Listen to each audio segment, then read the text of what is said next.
Hello friends, and welcome to my channel. I'm Renee, and today I'm going to show you how I can carrots.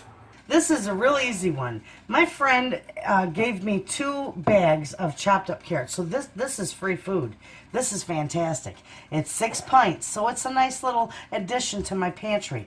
Anyway, my jars are all cleaned, and I got them all packed in the jars, and then I realized I probably should do a video and show you just how easy this is to do. Anyway, this is very simple, so I'm just waiting for my water to heat up, and I'm going to pour water over them. I'm also going to put a little bit of salt to flavor these.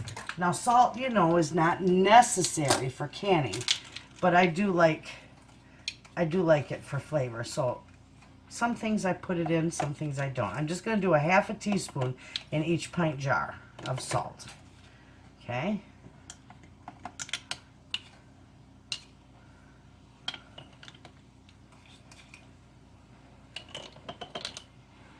Okay. Now you don't boil your lids and rings anymore. It's not recommended, and it's not necessary. So I got those sitting there. Now, because I'm not exactly sure what I'm going to be using these in, I'm just going to can them with water. You could use broth, and at times I have used onion soup mix, which gives them a lovely flavor. But because I'm not sure what dishes I'm going to use these in, or soup, or you know whatnot, I just want to can them with water. Okay. So this is ready. I'm just going to fill my jars.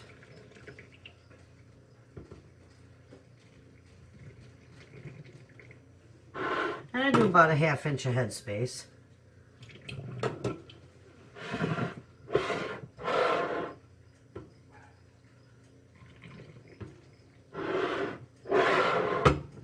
I might wind up adding a little more after we debubble.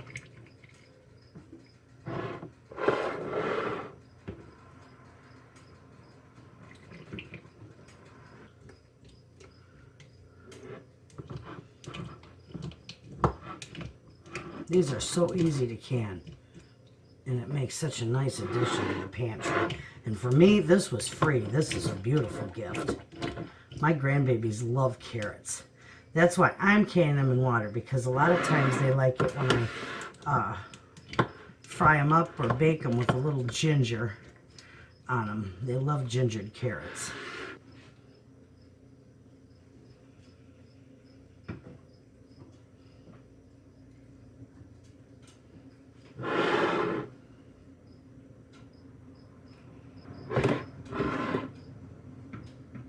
Okay.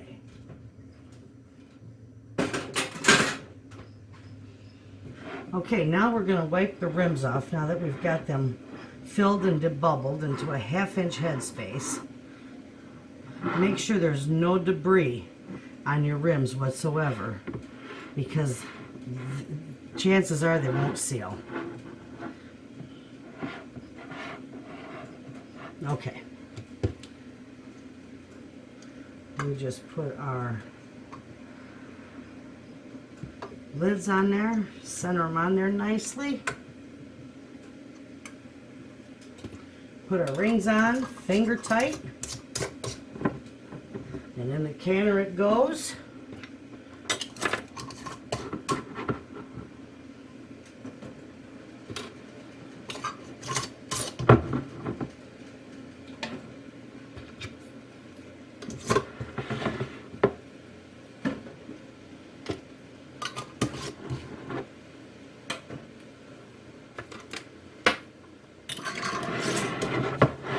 And there we are. We are going to put our lid on. Mine sometimes is a booger to get on. There we go. And remember, this vent is going to need to spew a steady stream of steam for 10 minutes. And that's going to expel the air out of your canner. So after that goes through the 10 minutes of spewing the steam, I'm going to put the jiggler on. And then once it starts to jiggle, I'm going to time this for 25 minutes because it's pints. And we'll see you when this is done. Okay, friends. See this? I can put my hands on this completely. I let this cool down all on its own until it was completely cool. So now all I am going to do is pull these out of here, and they turned out beautiful. And they all sealed. Okay. Every one of them sealed in the canner. Look how nice those turned out.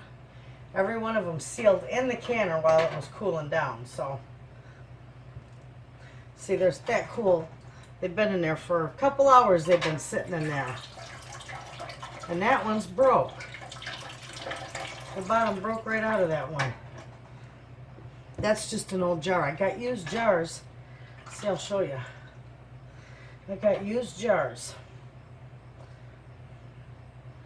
And sometimes, look at that, sometimes they're just so old, and that's how they will crack on the bottom.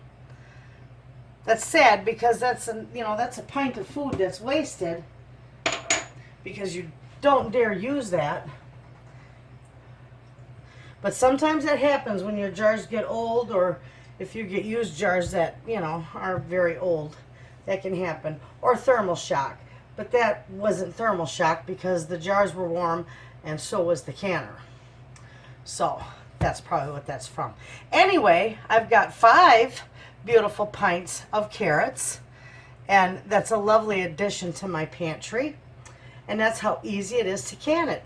And then you learned and you saw just what happens when one of your jars break.